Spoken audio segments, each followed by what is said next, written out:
Well, good morning. Welcome to Faith Without Religion. Today we are at entry number 168 and its title is Led by the Spirit. Everything that you do must be conceived of the Spirit and carried out by the Spirit. If not, it is a work of the flesh. And where is the profit in that? Only works of the Spirit produce fruit, says God. Faith without works may be dead, but faith with works of the flesh, even more so, as they produce fruit that contains strange and dangerous seeds. When these seeds are planted, they bring forth division and destruction among the sheep. Once a plan has been conceived and approved of by my Spirit, be sure to bring the work to completion under the same protection. Any attempt to inject self into the situation will cause the project to fall short of its objective. Stir up and feed my Spirit that is in you. Present to him a pleasing abode, a clean and functional vessel with which to operate. Multiply his strength, building it up with the sustenance of my word and your praises and thanksgiving.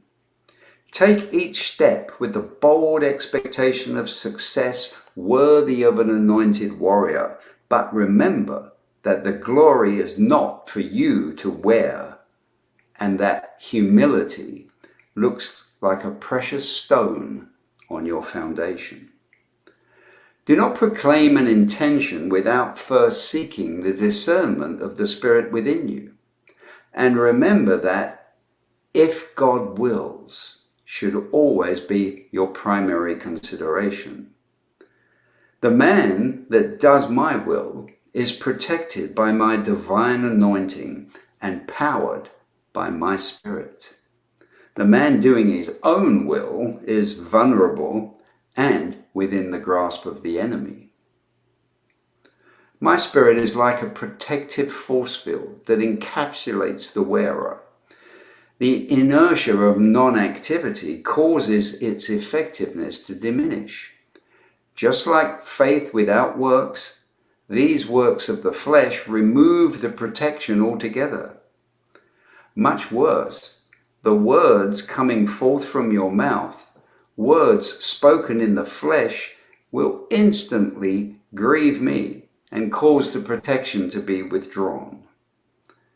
Many more could have been destroyed if not for my grace.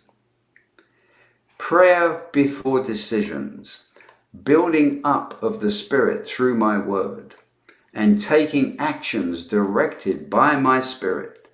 These are the keys to fast and effective progress, says God. There is much to do, and much is required of those that know how. Let this be a burden of joy for those with eyes to see and ears to hear. Well, a lot is there today. So let me ask you a question. Are you being led by the Spirit? You know, I think for most of us believers, we set out to be in that condition all of the time, if not as much as possible. But the worries of this world get in the way, and that's what we really have to be careful of. Sometimes, you know, I can't speak for other people, but I'll embark on the day with all the intentions of not doing anything unless it's guided by the Spirit.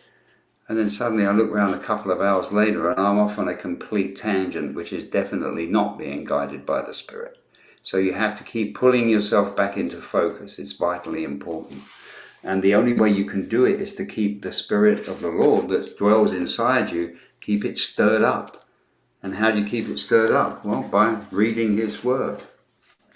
His living Word. It's the source of life. It tells you everything you need to know. It feeds you at that cellular level.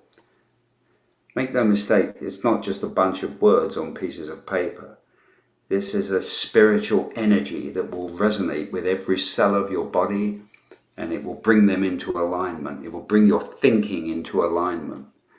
But it takes time and it takes effort, and it's a constant battle, because the worries of this world, the deceitfulness of riches, those things are all pulling at you. And you're surrounded by other people that don't have yet the relationship that you have with the Lord. They haven't stirred up that spirit. Maybe they haven't even activated the spirit of the Lord that's inside them. Maybe they're still being driven only by their fallen spirit with which we're all born. And that's when you see people doing crazy stuff that we keep seeing in the world today. That's when you know what's happening. And you'll hear people telling you that they're believers, that they go to church. But as the word says, you will know them by their fruit. And if their fruit doesn't look like the fruit of someone being driven by the Spirit of God, being directed by the Spirit of God, then you'll know it for what it is. It's a deception. And sometimes you have to look closely to see that deception, but it's there. And your discernment hinges upon you feeding your own spirit with the truth in the living word, because that will open your spiritual eyes so that you'll be able to see exactly what's going on around you and know exactly how to respond. A lot to dwell on in there. So I highly encourage you, if you don't have a Bible, get one. Real easy. You can go to any bookstore. If you're not a bookstore person, just jump on Amazon.com and order one. If you're not actually a book person, I would be pretty confident in saying that within 2 to 5 minutes, you could have every version of the Bible you would ever need downloaded onto there, and it won't cost you a cent. So there's no longer an excuse for anybody in at least this side of the world to not have access to God's living word. Vitally important. I mean, when you think how significant that is, when you hear stories about people in China where they would have a scrap of paper this big with a couple of scriptures on it, love that and cherish it and carry it around with them, because that's their only access to the scriptures. We're so privileged, we're so blessed, we have to utilize what's been made available for us. So I know I've said that many times, and if you're tired of hearing it, I hope it's because you've equipped yourself with God's living word and you have everything you need, and you're stirring up the spirit within you, and you're helping others to do the same. Because guys, we need an army of believers that will stand up for truth, because the world's getting darker, and I can tell you right now, you haven't seen anything yet. So be ready. All right, we'll see you back here again tomorrow at the same time. Bye for now.